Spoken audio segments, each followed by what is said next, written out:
今天来跟大家分享一下，为什么一次带2个小孩比一次带1个小孩还容易。之前是这个小孩他每周4都还是会上学，然后这个小孩他周4都会在家，因为澳洲的托婴达标什么啊？因为澳洲的托婴是可以1、2、3、4、5，你就可以任选1天到5天去的。然后因为这位小朋友之前就是比较，所以我们之前就是让他5天都去。但是因为这个小孩呢，因为他的那个教室比较满，所以他礼拜4天都排不到位置。哦，但是时至今日，我们就发现他去5天的那个费用实在是太惊人了，1个月大概要2万台币左右。然后我们目前无法 handle 这么高的费用，那这样子其实好处多多啦。一方面是我们可以每个月可以省蛮多钱的，然后另外一方面其实呢，我后来发现，当他们长到一个年纪的时候，其实他们一个人的时候，他们会比较难搞一点，我觉得啦。对，可能就是他们很习惯他们彼此，就是他们很喜欢彼此的存在吧。当我单独带某一个人的时候，我都觉得那个人他好像就是心里会浮躁的感觉，特别是这个小朋友，就是他每次就是只有跟我1对1的时候，他就是特别退化的感觉这样。对，经过我们的多方评估之后，就觉得可以哦，好像我现在可以一次带2个人了，一次带2个是比一次带1个人还要轻松的。你说大便是不是？没有啊。你在用力什么？所以首先第一个，我觉得一次带2个小孩比较容易的地方就是呢，因为他们2个是彼此最好的玩伴嘛，像他们2个就差1岁4个月嘛，所以我觉得差1岁4个月算是蛮可以玩在一起的年纪。当他们自己一个人的时候，他们反而没有这么知道自己到底他反而没有这么真的知道自己要干嘛这样，所以他们就只能一直把他们的就是我没有看这一本对，就是有时候会吵架，但是还 OK。他们就是当他们只有自己一个人的时候，他们就会把关注放在我身上，他们就会期待是要从我这边可以得到，比如说陪玩的服务啊，或者是我这边要讲故事给他们听啊，或者是我要追他们啊，或者是要飞来飞去，或者是要带他们去哪里玩之类的。对我来说，我的心理压力是比较大的。但是像是现在他们2个可以自己在那边玩的时候，我就可以在那边做家事啊什么的。所以第一个我觉得最重要的就是，当他们有2个人的时候，他们的关注就不在家长身上了。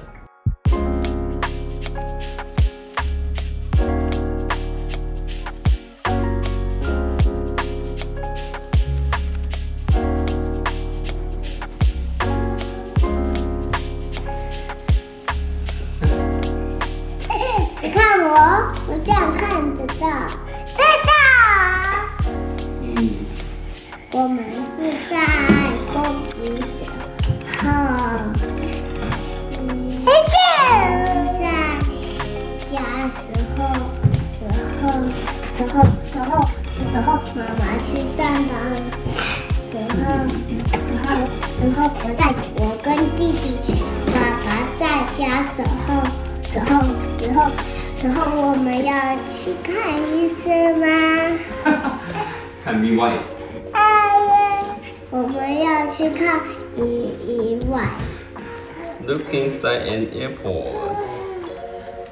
英文。对啊，英文呢 ？At the airport。我是中文。哦，在机场。然后他们会到家了。爸爸。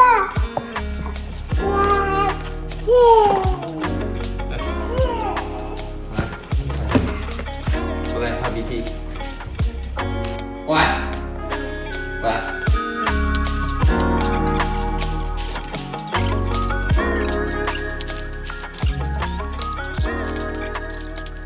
但也会有一个很现实的问题，就是当他们2个都不太知道他们到底要做什么的事情的时候，或者是当他们2个开始有点吵架的时候，那这种时候就是照顾者的心理压力就会变得很大。就等于是他们全部的关注都放在你的身上。所以通常这种时候，我就会尽可能的马上的找事情给他们做，然后让他们的关注不要一直停留在我的身上。那有时候不可控的时候还是没办法，只能请姐姐多多包涵的。啊，同学。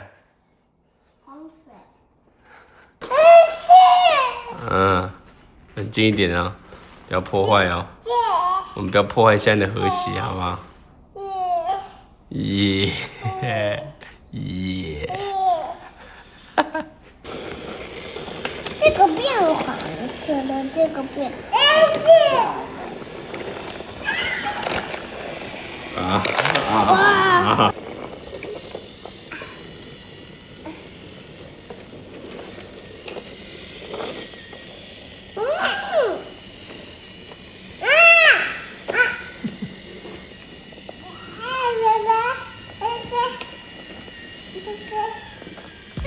海景好吗？啊？海景。好，你嗨吧。不是你嗨。我嗨在这里。这样可以吗？这样子。好的。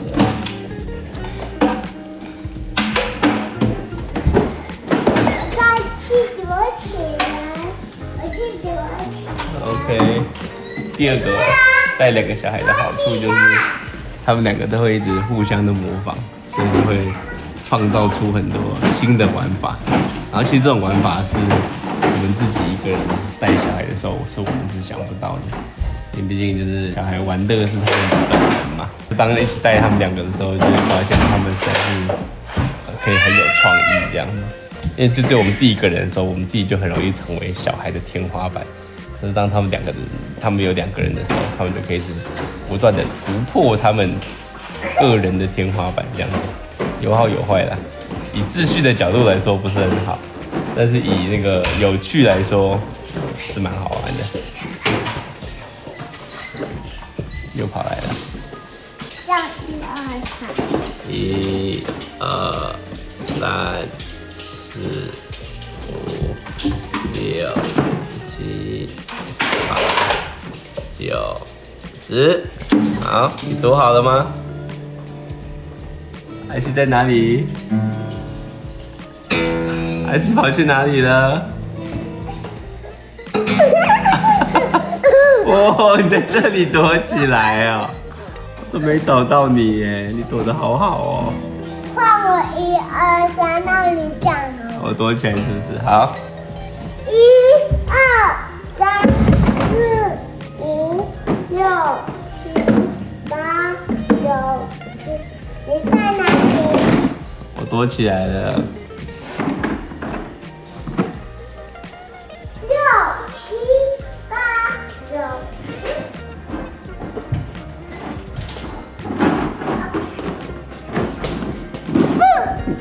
哇，你找到我了。换我。7、8、9、10，你在哪里？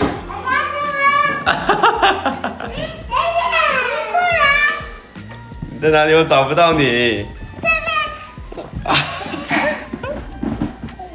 阿姨。换我。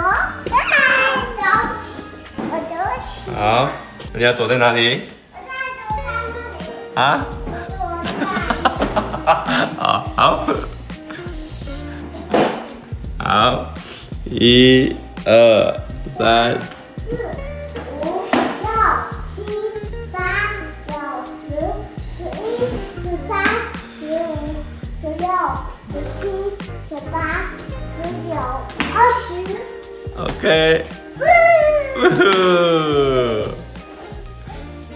指定要我躲在桌子下面。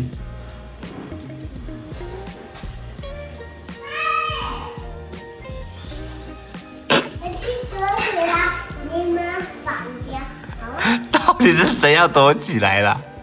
啊！复杂的游戏规则，我来找你咯。你在哪里啊？你自己跑出来的。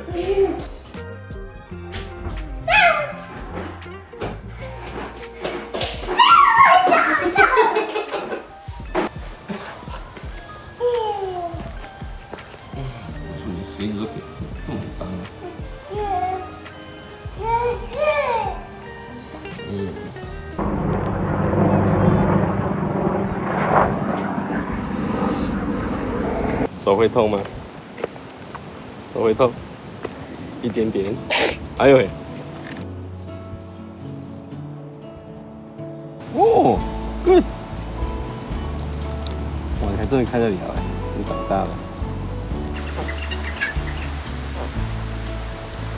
然后再来还有一个是，我觉得我弟有点难解释，但是我都有一种感觉，就是每次当他们两个在一起的时候，他们两个的情绪都比较稳定。我有点不太知道具体来说的原因是什么，可能是有一点那种同侪压力的感觉嘛。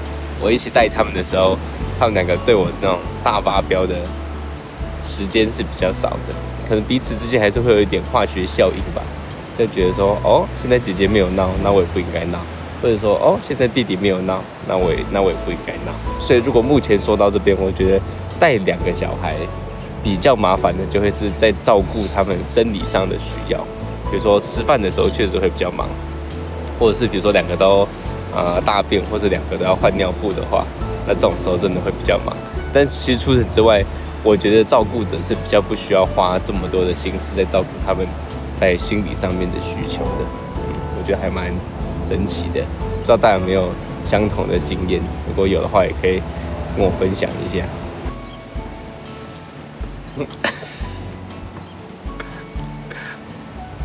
有个勾肩搭背的，大家看你吃这个起司条也看了很多年了哈，吃不腻，还是最爱这个牌子，吃来吃去。其实我们之前有一段时间，他们之所以没有吃起司条，是因为我给他们换了一个牌子，就是我各种牌子都尝试。我想说，可能他们会吃腻之类的吧。之前换成其他牌子的时候，他们其实就有点爱吃不吃，爱吃不吃的。我去丢垃圾。好，去吧。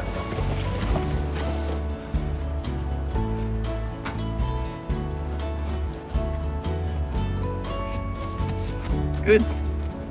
我们弟弟从小吃东西就是有这个。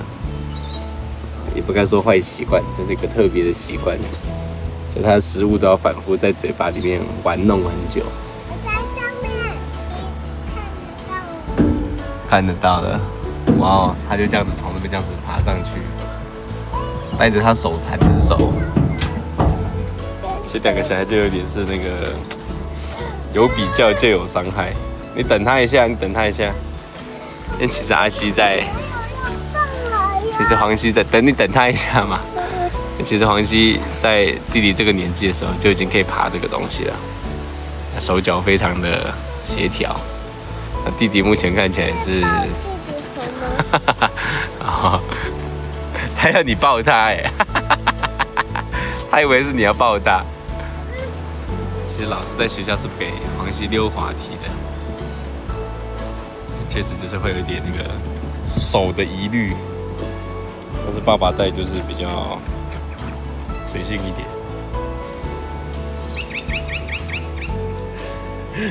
吃弟弟的起司条。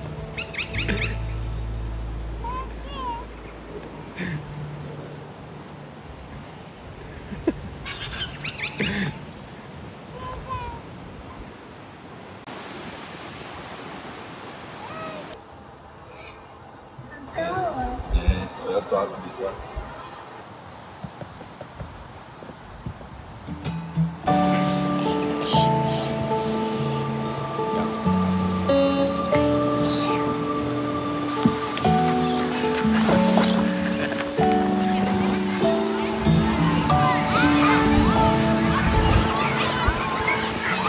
中午就是吃烧鸭饭，然后给他们配海苔吃。通常带两个小孩，最麻烦的第一个就是睡觉，第二个就是吃饭。所以这种时候我就会觉得吃饭就需要不能花钱解决就很好，吃饭就需要简单粗暴一点。虽然我最近在减肥，但是没关系，他们可以把大部分的饭给吃掉。超多烧鸭，我那边还有2块，然后这样超多饭，400块台币。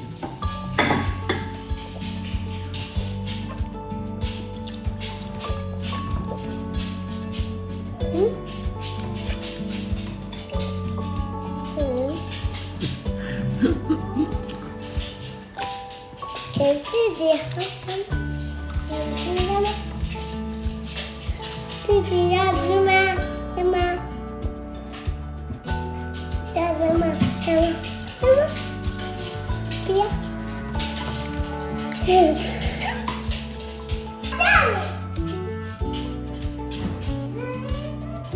活动力真好，大家会不会觉得我们这分2天拍的？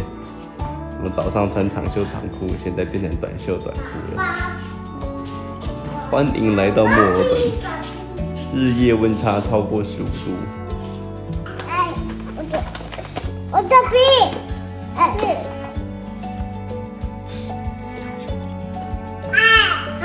啊！哎呀，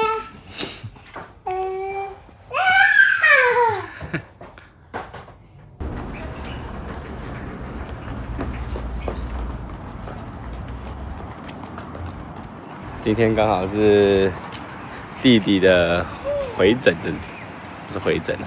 澳洲这边就是小孩从出生之后，你就需要定期的回去看一个叫助产士的一个人。对，然后今天刚好是弟弟1岁半的回诊啊，不是回诊啊，就是例行检查这样子，基本上是没什么问题。唯一的问题就是有点矮冬瓜，他在澳洲这边的身高是5%，跟黄熙一样，然后体重是25% 左右，矮胖型。那个助产士是说，反正因为我看起来也不高，他说我想你老婆应该也不高吧，稍微被歧视到了。弟弟现在看起来一切都非常好。